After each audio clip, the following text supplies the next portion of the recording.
একজন দেশের কল্যাণকামী হিসাবে, আমি একজন দেশপ্রেমিক হিসাবে আমি খুব দৃঢ়ভাবে বিশ্বাস করি যে আমাদের সংস্কার দরকার, পিয়ার পদ্ধতি মানুষকে অবহিত করা দরকার এবং সবগুলো দলের মানসিক পরিবর্তন হওয়া দরকার। এই সব কিছু সমন্বয়ে যদি একটা নির্বাচন হয়ে আমরা ভবিষ্যতে যাই, সেটা যদি এফপিটিপিটি হোক, যেটা আমাদের বর্তমান প্রচলিত পিয়ারই হোক, তাহলেই কেবল সংস্কার মানে আমরা একটা উন্নত ভবিষ্যতে আশা করতে পারি। আর না হলে আমি হতাশ।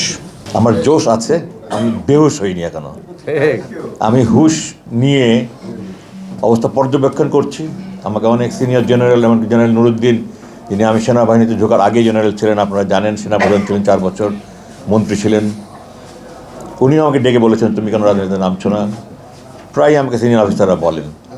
আমি এখনও বাংলাদেশের বর্তমান রাজনৈতিক পরিস্থিতিকে সুস্থ মনে করছি না, এজন্য আমি বেহুশ হয়ে ঝাঁপিয়ে পড়ছি না। আমি হুশ আছে আমার, আমি পর্যবেক্ষণ করছি এবং গুরুত্বপূর্ণ ব্যক্তিদের সাথে যোগাযোগ আছে আমার। মোনালিসা হেভি ফ্লো 15 পিস প্যাকেটের সাথে 8 পিসের একটি প্যাকেট একদম ফ্রি। আমি কোনো পণ করিনি যে আমি মাঠে নামবো না, কিন্তু এখনও মাঠে নামার জন্য ক্ষেত্র আমি মনে করি প্রস্তুত নয়। যারা মাঠে নামতেন ওনাদের মতো করে করছেন।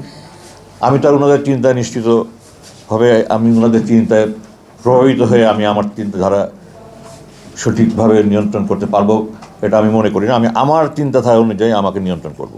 আজকে 4টা বিষয় এখানে আছে: একটা 72 সংবিধান, একটা রাষ্ট্র সংস্কার, একটা জুলাই সনদ আর পিয়ার।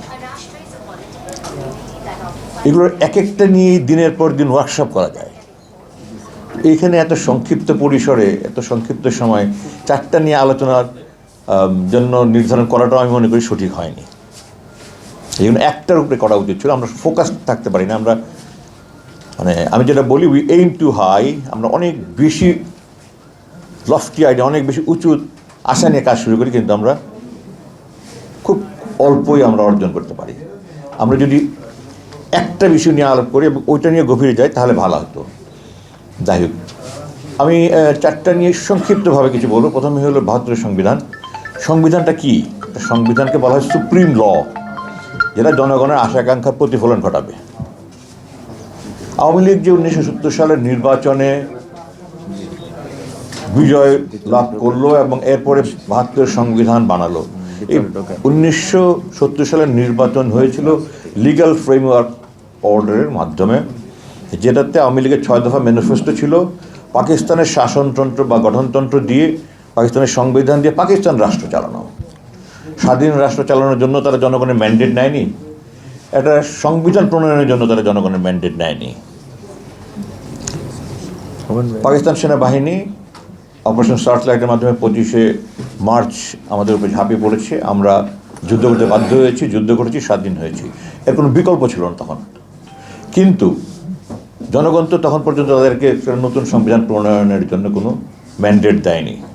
তারপরেও যেহেতু আওয়ামী লীগ এর আগের শেষ নির্বাচনে জনগণের প্রতিনিধি ছিল, তাদের হয়তো একটা অধিকার ছিল। কিন্তু যেহেতু এই 72 সংবিধানের, আমার পূর্ব একটা বক্তা বলে গেছেন, সমাজতন্ত্র এবং ধর্মনিরপেক্ষতা, এটা তাদের সেই 6 দফার সাথে সাংঘর্ষিক। 6 দফার কোথাও এগুলি উল্লেখ করা ছিল না। সেই দৃষ্টিকোণ থেকে 72 সংবিধানের বৈধতা অবশ্যই প্রশ্নবিদ্ধ। এবং আপনারা যারা আমার মুক্তি পরবর্তী 27 দিন পরে যে আমি 3রা সেপ্টেম্বর গত বছর প্রেস ব্রিফিং করেছিলাম, ওখানে আমি স্পষ্ট বলেছিলাম এই সংবিধান অবৈধ, এটাকে ছুঁড়ে ফেলে দিতে হবে। সুতরাং এই সংবিধান সংস্কার হচ্ছে, আমি এর নিরপেক্ষভাবে মেনে নিতে পারি না। কারণ আমি মনে করি যারা সংবিধান প্রণয়ন করেছে তারা, যদি আমি ডক্টর কামাল হোসেনকে 2007 জিজ্ঞাসা করেছিলাম, উনি আমার কাছে সন্তোষজনক জবাব দিতে পারেননি যে এই সংবিধান করার জন্য তখন একটা রেফারেন্ডাম করা উচিত ছিল। একটা গণভোট করে, পৃথিবীর ইতিহাসে বহু গণভোটের ইতিহাস আছে, আমাদের দেশে আছে, গণভোট করে একটা নতুন করে সংবিধান করা হতো এবং জনগণের আশাকাঙ্ক্ষার প্রতিফলন যদি ঘটনা হতো, তাহলে এটাকে আমি বৈধ বলে মেনে নিতাম। আমি অন্তর থেকে এটাকে বৈধ বলে মেনে নিতে পারি না। আমি সংস্কার নিয়ে বেশি আলোচনা করতে চাই না, এতটুকুই বলতে চাই যে রাষ্ট্রযন্ত্র সবগুলো একদম ধ্বংস করে ফেলা হয়েছে। এখানে সঠিক সংস্কার না করে যদি আবার কোনো দল ক্ষমতায় যায় বা কোনো কোয়ালিশন ক্ষমতায় যায়, তাহলে old wine in new bottle হবে।